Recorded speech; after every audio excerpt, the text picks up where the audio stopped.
This might not be the right place, and this may also be a weird question. Do you ever come across situations where the parent and child are better off not seeing each other, but the grandparent-grandchild relationship is still beneficial? I've often wondered whether my choice to not have contact with a family that wasn't good for my well-being might have robbed my offspring of something that may have benefited them. My oldest claims my brand of crazy is far more palatable than my family's, but my youngest never knew them, so the question has popped into my head from time to time. You also sometimes hear about kids who were abused by their parents and rescued by grandparents who'd been banned from seeing them. Lots of nasty out there, messes with my ability to judge which side I'm on sometimes. I don't think we should pick sides because we're not inside the situation to know for sure exactly what's going on. I think that we should support survivors of abuse. And so that's not picking a side necessarily, right? I do think we also need to recognize that children don't raise parents, parents raise children, and there's a power dynamic. A parent-child relationship is primal. It is especially mother to child because that child comes out in love with their mother, trusting their mother because they've been fed and nurtured, and it's the first heartbeat that we hear. She's our first voice and all of those different things in there. So, to break that bond, something obviously very significant has to happen. With regard to your question, if they aren't safe people for you, how are they going to be safe people for a child whose mind is developing, who is learning primarily through observation of the role modeling around them? How are they going to be able to be beneficial to that child if they can't model love for their own parent, regardless of what's happening?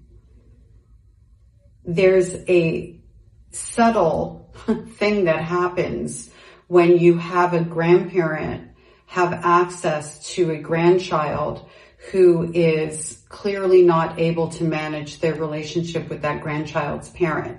And what that subtle thing is that child looks and goes, why don't you love my mom or my dad? What is wrong with them that you don't love them? And that's how they think about it oftentimes, because they feel like their parent must have done something wrong because this grandparent can love them. It's very confusing. Or they may feel guilty that the grandparent loves them and not their mommy and daddy. In all worlds, it makes them question something that wouldn't be a topic for them to question, but for that interaction and that relationship. So to me, right out of the gate, that lacks benefit. Children aren't going to lose from not having grandparents. They are going to lose by not having healthy, loving parents. That's a need. The other is a benefit if it's a healthy relationship.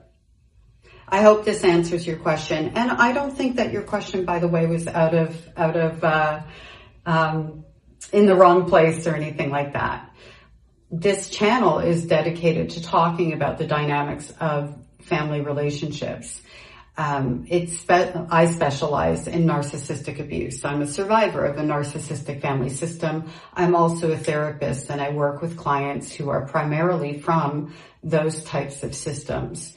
And so when we're asking questions about, what's a better way to go with these relationships, and did I deprive my children of something, and how should I judge these other situations?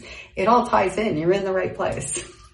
Anybody else have any questions, comments, something that they would like to include in, or like me to include in talking about these topics? Please drop them in the comment section. I'm just kind of going through. Oh, I didn't read what was in the brackets, but I did find it relatable. So I'm going to read it right now. A therapist literally once asked me if I'd been abducted by aliens because I was so fundamentally differently built from the rest of my family. Thank goodness. You know, I wish I had been abducted by aliens. They probably would have done a better job of creating safety for me. Maybe. Or if nothing else, it's a lot easier to be, unfortunately, hurt by people who aren't supposed to love you, or beings that aren't supposed to love you, than it is the people who, you know, are supposed to love you and protect you and care for you and all of those things. I always tell people I did a little stint at juvenile hall. I was a runaway and I got arrested for stealing food from a grocery store. I was a homeless youth. And for that one, I did a little stint at juvenile hall. I don't remember how long I was there, maybe a week or so.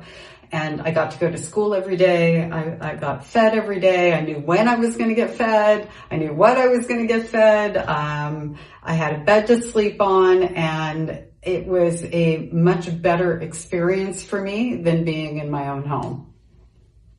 And so going back to the safety thing, and my home was less emotionally safe than physically violent. It was a lot of there was a lot of emotional violence. That was primarily what I was experiencing, particularly with my mother. And so that being said, I think it says a lot that I preferred being in juvenile hall or living on the streets than being in that house. Preferred may not be the right word, but that's what it felt like. So anyway, thank you again for being here, and thank you for the comment, question, and keep them coming. I'll see you soon.